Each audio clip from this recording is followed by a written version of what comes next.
देखो ऐसा है तो तेज बोला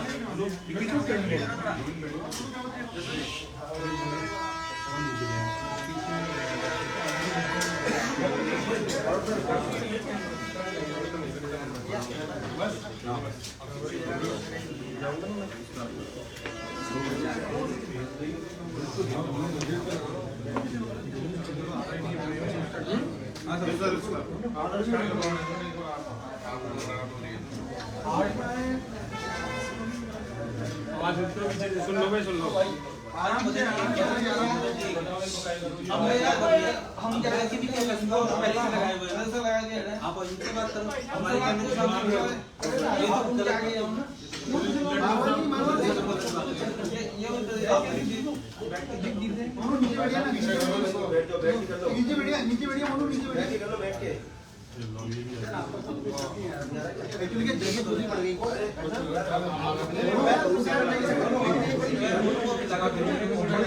आपको अपनी हम ना जाएंगे बहुत है सब बाद में आएंगे आज नहीं मतलब क्या है हम तो बोल रहे थे खड़े जल्दी आओ नहीं इसका मतलब जाओगे हम आगे आते हैं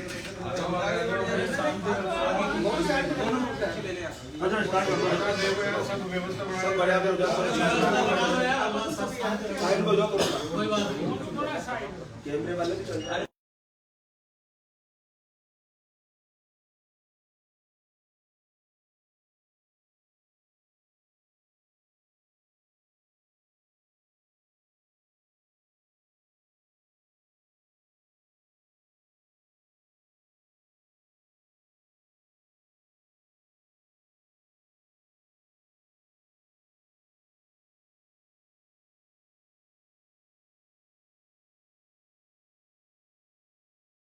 पत्रकार वार्ता के कंटेंट ज्यादा लंबे हैं।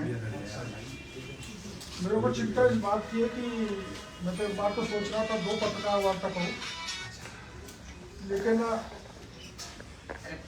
एक साथ मैं ऑफलाइन के साथ साथ ऑनलाइन पेपर घोटाला भी आज उजागर करूंगा। पहले मैं ऑफलाइन के बारे में जानकारी दे देता हूँ।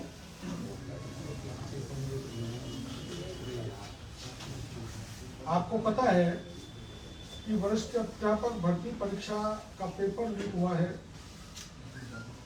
जो मैंने बताया आरपीएससी से लीक हुआ है। और जो कांस्टेबल भर्ती परीक्षा पेपर लीक हुआ था, अगर एसओजी उसकी जांच ढंग से करती या सीबीआई की जांच दी हुई होती तो ये पेपर भी लीक नहीं होता। मैंने पुलिस पे सिपाही का पेपर लीक प्रकरण की भी पत्रकार वार्ता की थी, जिसमें प्रमाण से बहुत खुलासे किए थे, किंतु एसओजी उस पर एक कदम आगे भी बढ़ी, उसकी जानकारी मैं देना चाहता हूँ आपको। कांस्टेबल लीक प्रेस वार्ता में मैंने ऑनलाइन परीक्षा के आयोजन करने वाली टीसीएस कंपनी के राजस्थान हेड भुवनेश भार्गव की भूमिका का खुलासा किया था।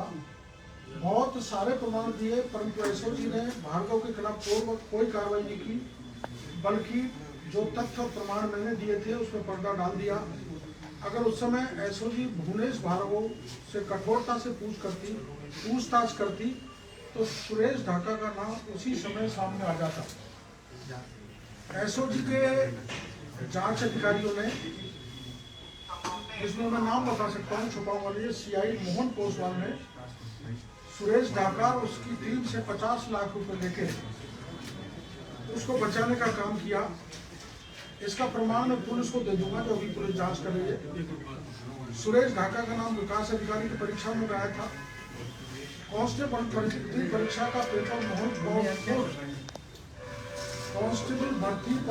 पेपर मोहन पोसवाल को मिला सबसे पहले लीक का। तो मैंने उस समय कहा था कि ये मोहन पोसवाल को कहाँ से आया, आज तक एसओजी ने उजागर नहीं किया। मोहन पोसवाल को ये पेपर, जो पेपर लीक करने वाला गिरोह का सरगना है उदाराम, उसने दिया था। उदाराम के पास ये पेपर कहाँ से आया, आज तक एसओजी ने नहीं पूछा। मैं एसओजी के चीफ को ये ध्यान दिलाना चाहता हूँ कि आपके एसओजी की जो जांच की टीम है वो इन माफियाओं से मिली हुई है और इनको बचा रही है। आपकी जानकारी में है कि वरिष्ठ अध्यापक भर्ती परीक्षा लीक प्रकरण में उदयपुर पुलिस ने माना कि गाड़ियां 3 बार आई हैं, 3 बार लौटी हैं, तो परीक्षा पेपर तो एक ही रद्द किया, बाकी के 2 क्यों नहीं कर रहे। मैं एक वीडियो आपको दूंगा जिसमें बुद्धनारायण प्रजापत निवासी एचएआर थाना चौथ का बरवाड़ा जयपुर में 3rd ग्रेड का वरिष्ठ अध्यापक का पेपर पढ़ा रहा था 21 दिसंबर। मैं आपको दे दूंगा, वो आप सुन लेना पूरा किसको पढ़ाया, और इसका मतलब 21 को भी पेपर लीक हुआ है और 22 का भी ऑडियो है, वो मैं आपको दूंगा, वो भी लीक हुआ है। सुरेश ढाका को पिताजी जो मांगीलाल की सरपंच है उन्होंने बयान दिया था कि मेरा बेटा के नाम कोई प्रॉपर्टी नहीं है। वो मांगीलाल ने खुद ने अपने गांव में वरिष्ठ अध्यापक के 200 बच्चों को पेपर पढ़ाए।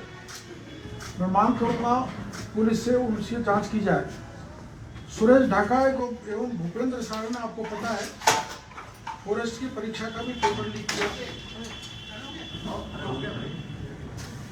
सुरेश ढाका और अन्य बड़ी मछलियों को पैसे लेकर बचाने का काम एसओजी के मोहन पोसवाल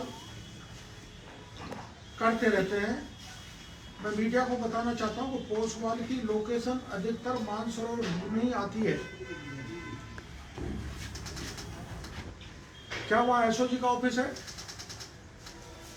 या कोई दूसरा ऑफिस है, इसकी जांच सरकार कराए। यहाँ पर भूपेंद्र सारण फरारी काट रहा था। भूपेंद्र सारण के साथ भूपेंद्र की जीएफ प्रियंका भी रहती थी और प्रियंका जहाँ मानसरोवर में रहती थी, जहाँ भूपेंद्र रहता था, वो मोहन पोसवाल आम तौर पर रुकता था, प्रियंका से संपर्क थे। तो मैं मांग करता हूँ एसओजी से मोहन पोसवाल के कॉल डिटेल निकाल कर ये पूछा जाए कि भूपेंद्र सारण, प्रियंका और जो ये ढाका है, सुरेश ढाका, इसकी जो गर्लफ्रेंड है उसके संपर्क में था। ये पूछताछ करना यह जरूरी है। और सुरेश ढाका की, जैसे प्रियंका को पकड़ा है वैसे सुरेश ढाका की भी एक गर्लफ्रेंड है। अगर राजस्थान की पुलिस उसको पकड़ती है तो पेपर लीक के बड़े राज खुलेंगे। वह एक दल की बड़ी नेता है, मैं उसका नाम पुलिस को बताऊंगा, लेकिन मैं मीडिया के जरिए राजस्थान की पुलिस को कहना चाहता हूं कि उसको भी पकड़ ले, नहीं वो भी नेपाल भाग जाएगी तो सारी चेन टूट जाएगी। पेपर लीक में पार्वती गुप्ती को एसओजी ने 7 दिन तक पूछताछ की थी, लेकिन एसओजी के एक सिपाही के जरिए 35 लाख रुपए लेकर द्रौपदी को बचा लिया। एसओजी के उस सिपाही का नाम मैं पुलिस को बताऊंगा। सुरेश ढाका पेपर लीक में लिप्त इन बड़े मुलजिमों को बचाने में कई राजनेता को हाथ है, जिस कारण पेपर लीक की जांच निष्पक्ष नहीं होगी। अतः मैं मांग करता हूं कि जबकि जांच सीबीआई से कराई जाए। इसमें 6 एमएलए हैं, लेकिन मैं 6 एमएलए का नाम अभी नहीं बताऊंगा। एक पूर्व विधायक है, एक मंत्री का पीए है और जयनारायण व्यास विश्वविद्यालय के पूर्व छात्र संघ का अध्यक्ष भी इसमें लिप्त है। सुरेश ढाका की गर्लफ्रेंड भी इसमें लिप्त है। विधायकों का नाम अभी जान करना ठीक नहीं, किंतु राज्य के एक मंत्री सुखराम बिश्नोई के पीए मनोहर इस पेपर लीक में लिप्त हैं। ये मनोहर पहले रीड पेपर में भी लिप्त था, लेकिन सुखराम बिश्नोई को शायद इसकी जानकारी नहीं है, मैं कंफर्म कर सकता हूँ। सुखराम बिश्नोई का पीए जो है मनोहर की जांच अगर सुखराम जी करेंगे और पुलिस करेगी तो ये दोषी पाया जाएगा। आरपीएससी के 2018 के बाद जितने भी पेपर हो रहे हैं वो सारे लीक हो रहे हैं। आरपीएससी में बैठा एक व्यक्ति ये काम लगातार कर रहा है, परीक्षा के पेपर लीक कर रहा है। आरएस 2018 किया, आरएस 2021 किया, सब इंस्पेक्टर 2021 का पेपर लीक किया और आरपीएससी का टीचर का पेपर भी अब लीक हो गया। वो व्यक्ति उसका नाम डैश डैश डैश यादव है। आरपीएससी में ऐसे 3 यादव हैं। ये यादव अलवर का है, मैं नाम इसलिए उजागर नहीं करूंगा, पर ये यादव है और गोपनीय शाखा में है, मॉडरेटर टीम में है। तो इसको पुलिस तुरंत पकड़े, नहीं तो ये भी ढाका और भूपेंद्र की तरह गायब हो जाएगा। थोड़ी सी जानकारी मैं प्रक्रिया की देना चाहता हूँ। आरपीएससी ने पिछले साल अक्टूबर के तीसरे सप्ताह में करीब 1 दर्जन एक्सपर्ट को शिक्षक भर्ती परीक्षा का पेपर बनाने के लिए अजमेर मुख्यालय बुलाया था। विशेष रूप से बने पेपर रूम में एंट्री के पहले सभी एक्सपर्ट की जांच हुई कि इनके पास मोबाइल, रिकॉर्डर या अन्य कोई डिवाइस, पेन, कागज आदि तो नहीं है। एक्सपर्ट को पेपर बनाने के लिए कागज, पेन, सिलेबस, रेफरेंस बुक आदि आरपीएससी की ओर से दिए गए। निगरानी के लिए सीसीटीवी कैमरे पहले से लगे हुए थे। एक्सपर्ट के पेपर बनाने के बाद नवंबर के पहले सप्ताह में सभी प्रश्नों को आरपीएससी के सॉफ्टवेयर में चढ़ाया गया और मॉडरेट किया गया। ये प्रक्रिया आरपीएससी चेयरमैन की निगरानी में सेक्शन ऑफिसर, प्रोग्रामर व लिपिक ने पूरी की। नियमानुसार इस दौरान इसमें से कोई भी मोबाइल, रिकॉर्डर, पेन, कागज आदि नहीं ला सकता। जो पेपर बनाता है वो बाहर का। जहाँ ये काम होता है वहाँ सीसीटीवी कैमरे लगे हुए। सिस्टम में न तो पेन ड्राइव या सीडी लगती है और न ही ये प्रिंटर से कनेक्ट होते हैं। फिर भी पेपर लीक कैसे हुआ? चेयरमैन, सेक्शन ऑफिसर, प्रोग्रामर और लिपिक में किसने किस तरह से पेपर सुरेश ढाका, भूपेंद्र सारंग को दिया, ये मैं पुलिस को बता दूंगा। लेकिन मैं आपको बता रहा हूँ कि इसमें मुख्य आरोपी पेपर देने वाला डैश डैश अलवर के एक यादव है, जो गोपनीय शाखा में है। मैं प्रार्थना करूंगा राजस्थान के मुख्यमंत्री से बार बार आरपीएससी को नहीं बचाया जाए। इसमें एक नाम जो आ रहा है जो सच्चा हो सकता है,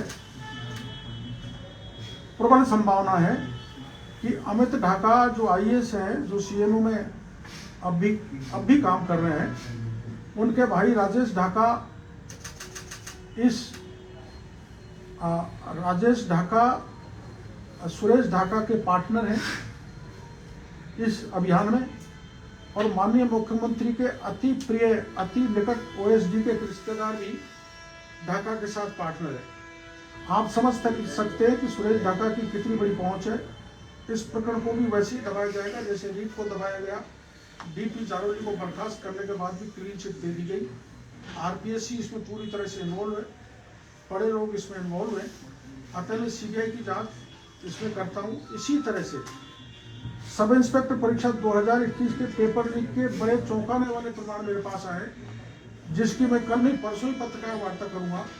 मैं सरकार से, माननीय मुख्यमंत्री से, माननीय आरपीएससी के चेयरमैन से निवेदन करूंगा कि सब इंस्पेक्टर पेपर लीक के इंटरव्यू 23 जनवरी 2023 से चालू हो रहे हैं, उनको स्थगित किया जाए। पहले मेरे पुख्ता प्रमाणों की जांच की जाए। ऐसे जो लाखों बच्चे हैं उनके भविष्य के साथ खिलवाड़ नहीं की जाए। तो कौन बात कर रहे हैं?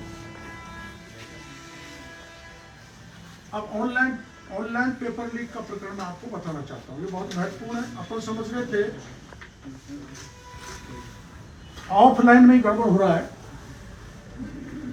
ऑनलाइन में इससे 10 गुना गड़बड़ हो रही। थोड़ा टाइम लेंदी है, साल को गहिले छोटा देवड़ा ऐसा कर देना आप। मैं बता देता हूँ। ऑनलाइन परीक्षा में राजस्थान में बड़े स्तर पर धांधली हो रही है। सुरेश ढाका ऑफलाइन परीक्षा का ही नहीं, ऑनलाइन परीक्षा का धांधली का बेताज बादशाह है। सुरेश ढाका का लगभग सभी कंप्यूटर लैबों में संपर्क था एवं अपनी राजनीतिक पहुंच से इन लैबों से अच्छे संबंध हो गए थे। सुरेश ढाका अपने पार्टनर महेंद्र बिश्नोई, जो आईटी हैकर है, को हैकिंग के लिए लैबों में संपर्क कराता था। महेंद्र बिश्नोई ने हैकिंग का कोर्स गुड़गांव में चाइना से किया है, जिसकी ट्रेनिंग ढाका ने दिलवाई थी। महेंद्र बिश्नोई का संपर्क विदेश के हैकर से भी है। सुरेश ढाका के टीसीएस एजेंसी के राजस्थान हेड भुवनेश भार्गव से विशेष संपर्क है और अच्छे रिश्ते हैं। उसके दोस्त हैकर महेंद्र बिश्नोई की को टीसीएस में गुड़गांव में जॉब दिलाया था। सुरेश ढाका के मैंने आपको बता दिया नेताओं से बड़े संपर्क हैं, सीएमओ तक पैठ है। आपको जानकारी है सबको कि सुरेश ढाका के दोस्त हैकर महेंद्र बिश्नोई की मदद से 2019 में यूथ कांग्रेस के चुनाव में हैक कर सुमित भगासरा, जो कि अशोक गहलोत ग्रुप के हैं, को जिताया था। इसके विरोधी मुकेश भाकर, जो कि सचिन पायलट ग्रुप के हैं, उसको हराया था। यह पूरे मीडिया में छपा था। इससे साबित होता है कि सुरेश ढाका के सीएमओ तक अच्छे संबंध हैं।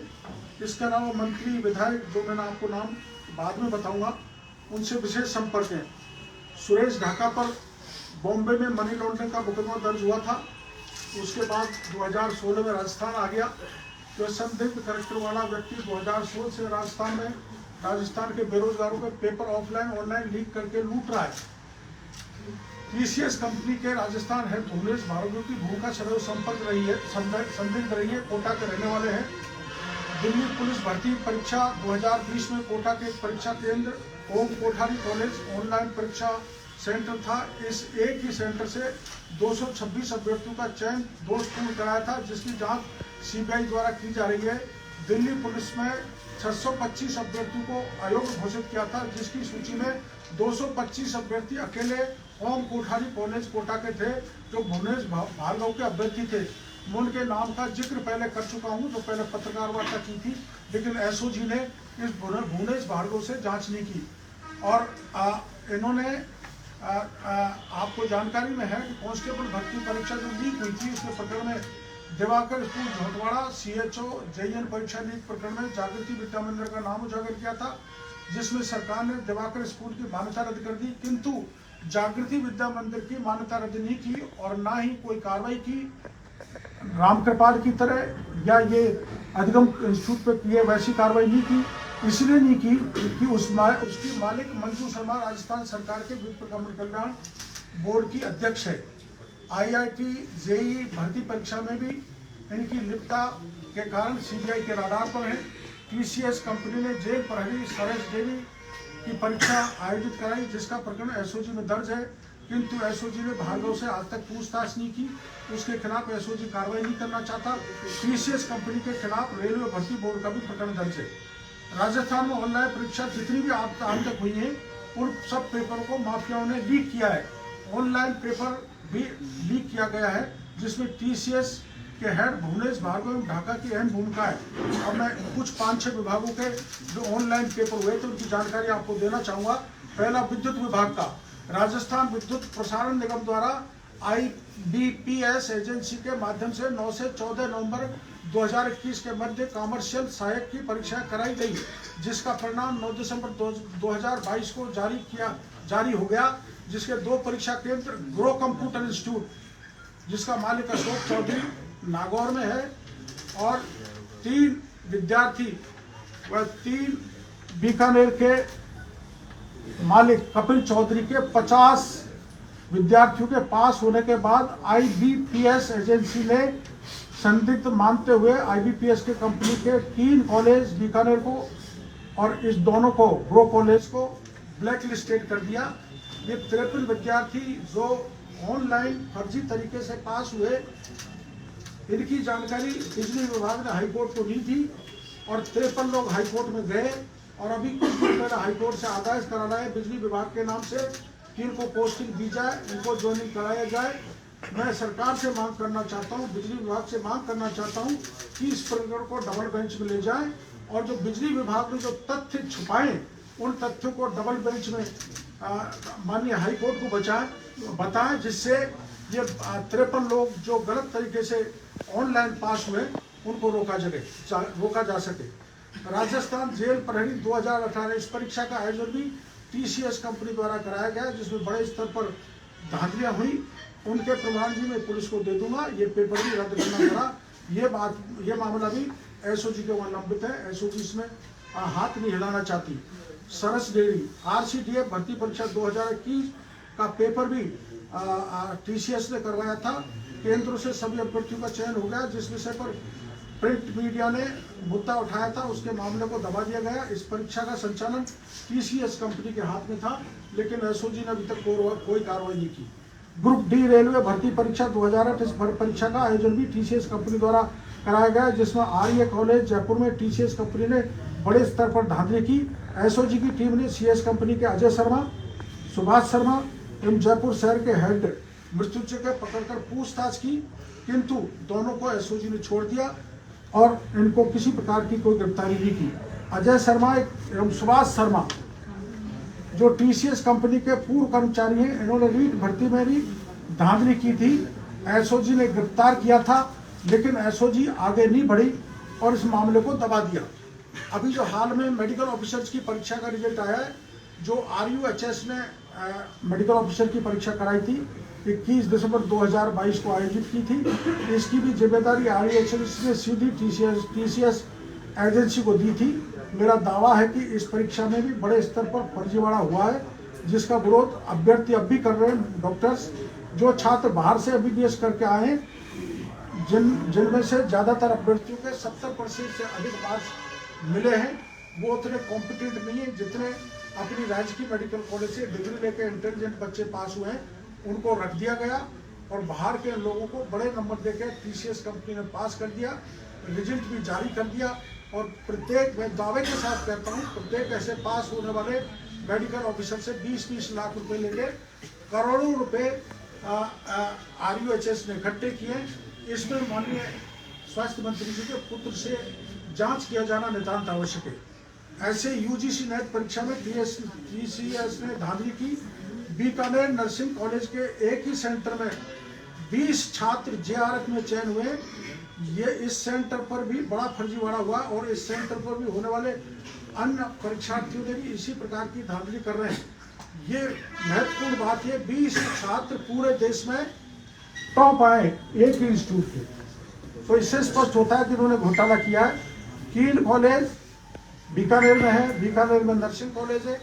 ये दोनों कॉलेजों के मालिक पार्टनर हैं। जब किसी परीक्षा का सेंटर कील कॉलेज में आता है तो नर्सिंग कॉलेज में सेंटर नहीं आता, और जब नर्सिंग कॉलेज में सेंटर आता है तो कील कॉलेज में सेंटर नहीं आता।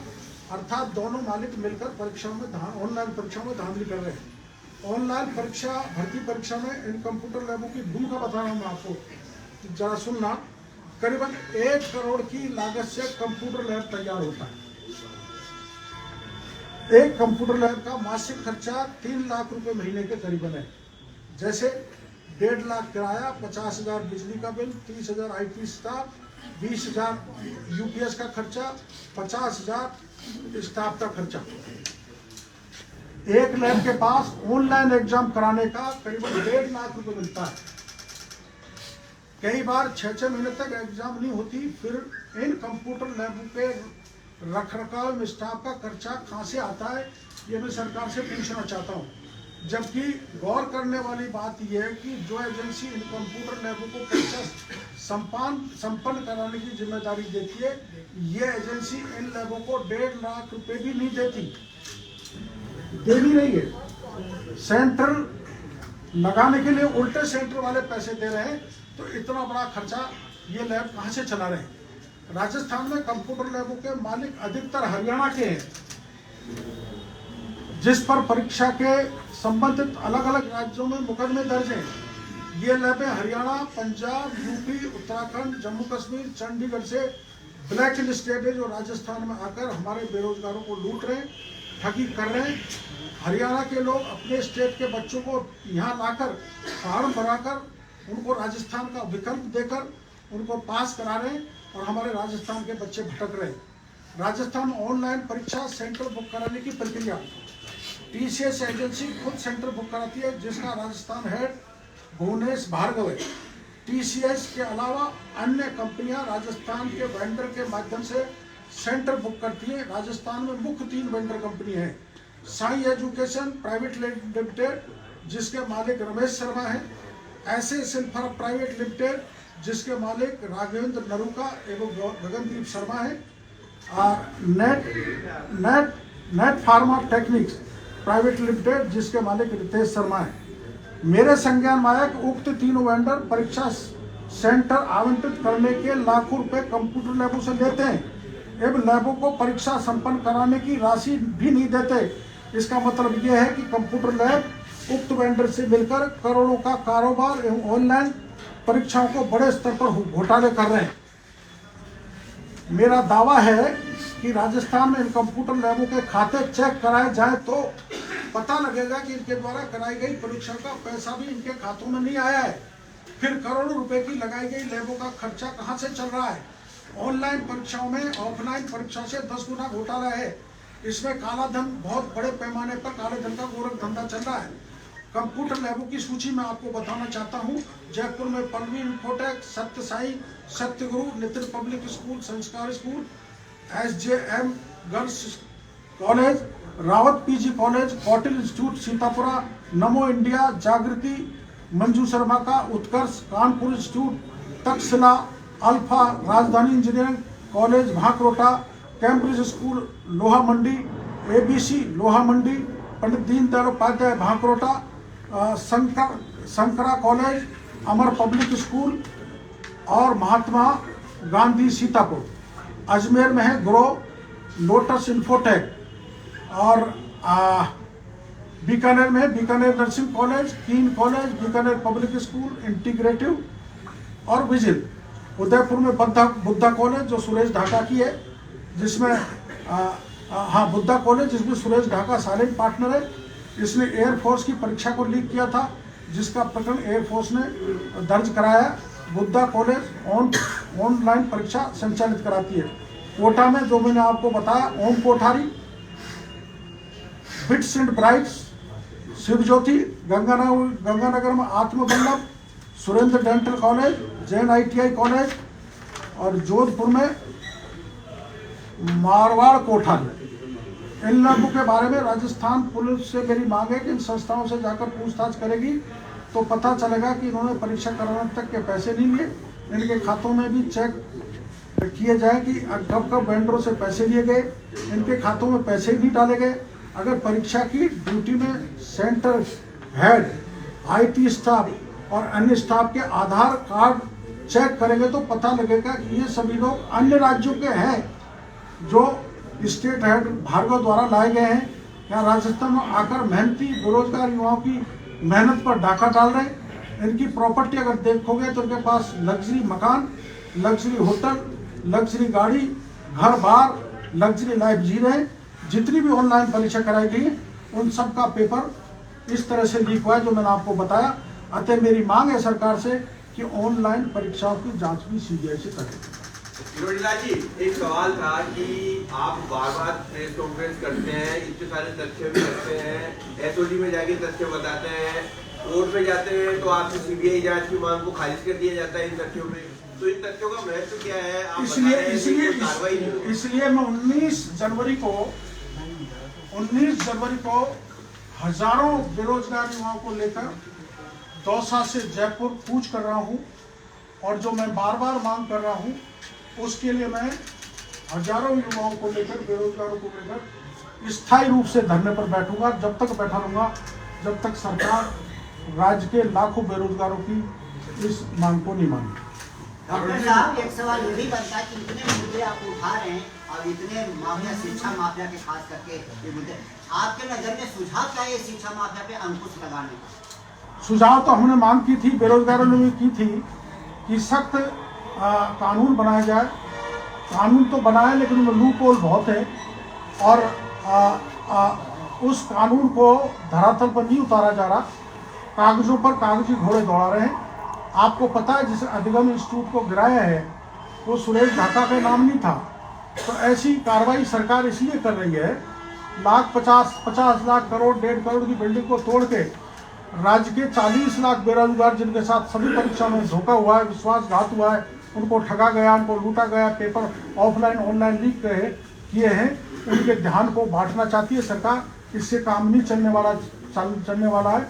इसलिए सरकार से पुनः मेरा करबद्ध निवेदन है कि राजस्थान के लाखों बच्चों को भविष्य को दृष्टिगत रखते हुए इन सारे प्रकरणों की सीबीआई की जांच कराई जाए, विशेषकर 3rd ग्रेड टीचर, कांस्टेबल भर्ती, आरएस का और सब इंस्पेक्टर का और रीट के पेपर की सीबीआई से हर हालत में जांच कराई जानी चाहिए। किरोड़ जी, ऐसा है कि कुछ आपने नाम बताए और कुछ छुपा लिए, डैश डैश डैश, ये एमएलए डैश डैश, ये मंत्री। मैंने इसलिए छुपाया, आपको पता है। हाँ, मेरी बात तो सुनिए। अगर आपको छुपाना है, सिर्फ पुलिस को ही बताना है, जो कि आपने सुन नहीं है, तो फिर मीडिया को बुलाने का क्या मतलब है? यहाँ तो आपको तथ्य पूरे बताने चाहिए। मैं क्षमा चाहता हूँ आपसे। मैंने आपको पता है, जब पहले पत्रकार वार्ता की थी तो मैंने सुरेश ढाका और भूपेंद्र सारण का नाम बताया था। दूसरे दिन पुलिस को उनको पकड़ना चाहिए था, 2 दिन तक वहाँ पर रहे और वो पार हो गए और अब कहते हैं थाईलैंड पहुँच गए। इसलिए मैं कोई आपसे दुर्भावना नहीं रख रहा हूँ मीडिया से। मैं अल्टीमेटली नहीं पकड़ेंगे, मैं सारे नाम मीडिया को बताऊंगा ही, लेकिन मैं चाहता हूँ ये भागे नहीं और पुलिस उनको पकड़ ले। इस दृष्टि से मैंने 2-3 के नाम आपसे छुपाए, जिसके लिए क्षमा चाहता हूँ। डॉक्टर साहब, ऐसा है, एसओजी पुलिस से सब जांच कर रही है, वो जांच करती है लेट, वो नाम उनके नाम आते हैं लेट।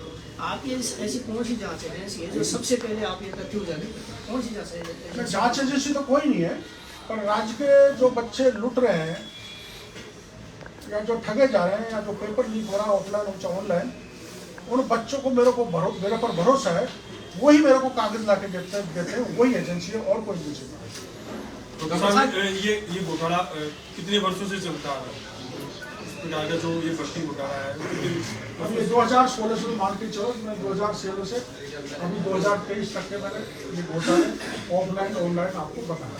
इससे पहले ऑनलाइन जो परीक्षा है उनका घोटाला, उनकी मुझे जानकारी। डॉक्टर साहब, मेरा सवाल पेपर लीक से 2016 में बीजेपी राजस्थान की एक महिला अधिकारी ने डीएलवी डायरेक्टर पर बहुत गंभीर आरोप लगाए हैं, एक मंत्री भी आरोपों की चपेट में है। उस विषय पर आप कब प्रेस कॉन्फ्रेंस करेंगे? महिला आयोग की एक टीम भी राजस्थान आ रही है, आपकी कोई बयान दिया है? महिला अगर मेरे को मिलेगी सत्ता प्रमाण देगी तो मैं निश्चित रूप से मीडिया को बताऊंगा। किरोड़ जी, आपने कहा था कि 2016 में बीजेपी की सरकार थी, उस समय भी घोटाले हुए। मैं बता रहा हूँ 2016-17 पूरे सारी बात करा लेंगे। गहलोत साहब ने अगर हिम्मत है तो दोनों राज्यों के लिए घोटाले की जांच कराई जाए, जो दोषी हो। आप विधानसभा में थे उस जब बीजेपी की सरकार थी ना, तब मैं बता रहा हूँ जानकारी। कब से जानकारी में आए ये मामले आपके? ये 2-3 साल। एक ब्रीफ में बता दीजिए डॉक्टर साहब कि आज की आपकी बड़ी शिकायत क्या है, चाहते क्या है, और जो आपका आंदोलन है उसके बारे में ब्रीफ। मैंने आपको बताया कि ऑफलाइन का तो मैंने रीट बताया, हॉस्टल पर भर्ती बताया, सब इंस्पेक्टर बताया, रीट जेईएल का बताया और उनकी जांच मैंने आपको कुछ प्रकाश डाला। एसओजी ने कुछ गिरफ्तार किए, कुछ निर्दोषों को भी पकड़ लिया, दोषियों को छोड़ दिया, मैंने आपको जानकारी दी। अब उसके अलावा ऑनलाइन भी जो गड़बड़ हो रही है, जिसमें करोड़ों का कारोबार ये लोग कर रहे हैं, ये बात मैंने मीडिया के सामने रखी है कि ऑफलाइन तो सुरक्षित है ही नहीं, ऑनलाइन इससे 10 गुना सुरक्षित है। उसमें भी मैंने आपको वेंडर्स के नाम बता दिए, टीसीएस कंपनी के नाम बता दिए, हेड के नाम बता दिए, इन्होंने कहा किस किस ढंग का गड़बड़ किया है। मैंने 256 बच्चे सिपाहियों के बता दिए, 20 बच्चे जेआरएफ के टॉपर बता दिए, एक ही जगह के 20 बीकानेर के 20 टॉपर आ रहे हैं। तो ये सारा मैं प्रमाण आपके सामने इसलिए दे रहा हूँ कि मीडिया इसको चस्पा करेगा, जनता को लाएगा तो दबाव सरकार पर पड़ेगा, तो हो सकता है सीबीआई की जांच हो जाए और ये घोटाले स्थायी रूप से रुक जाए। किस लेवल के अधिकारियों की भूमिका आपके हिसाब से इस पूरे मामले में है? क्योंकि पुलिस पकड़ रही है, कुछ लोगों को कार्रवाई हो रही है, बिल्डिंग भी तोड़ी जा रही है। विशेषकर जांच अधिकारी स्तर पे, जैसे एसओजी में ये नहीं कहता कोई एडिशनल बिजनेस में इन्वॉल्व है, जैसे मैं मंत्री जी सुखराम विश्नोई का नाम नहीं बताता वो इन्वॉल्व है, लेकिन उनके पीए इन्वॉल्व है। जैसे मैं आरपीएससी के उस यादव का नाम बता रहा हूँ, मैं गारंटी के साथ ये कह नहीं सकता कि उसके ऊपर के अधिकारी भी इसमें इन्वॉल्व है। जब तक प्रमाण नहीं आए तो अंतिम व्यक्ति जहाँ से पेपर जिसके हाथ में जा रहा है वही लीक कर रहा है, तो बाढ़ खेत को खा रही है, उसको पकड़ोगे तो मैं बता रहा हूँ 6 MLA, ये मंत्री, ये ब्यूरोक्रेट, ये अमित ढाका, ये फलाना जो भी है, सबका लिंक बन जाएगा अगर उसको पकड़ेंगे।